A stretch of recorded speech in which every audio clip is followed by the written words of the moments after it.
গরমকালে আমের নানা রকম রেসিপির সাথে যদি এরকম আমের একটু জ্যাম বানিয়ে রাখা যায়, ব্রেকফাস্ট থেকে শুরু করে বাচ্চাদের টিফিন দুটোই জমে উঠবে ব্রেড জ্যাম দিয়ে।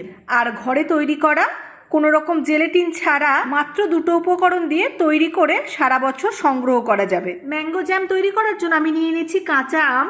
একটা আম রোদ্রের তাপে একটু হলুদ হয়ে গেছে কিন্তু পাকা নয়। আমের ভালো করে খোসাগুলোকে ছাড়িয়ে নিয়ে আটিটাকে বাদ দিয়ে কেটে নিয়ে প্রেসারের মধ্যে অল্প জল দিয়ে আমগুলোকে দুটো সিটি দিয়ে ভালো করে সিদ্ধ করে নিয়ে আম ঠান্ডা হলে মিক্সিতে ভালো করে পেস্ট তৈরি করে নিয়েছি। এরপর কড়াইয়ের মধ্যে আমটাকে ঢেলে দিয়ে সিদ্ধ করে রাখা আমের জলটাকেও দিয়ে দিলাম, আর দিয়ে দিলাম পরিমাণ মতো চিনি।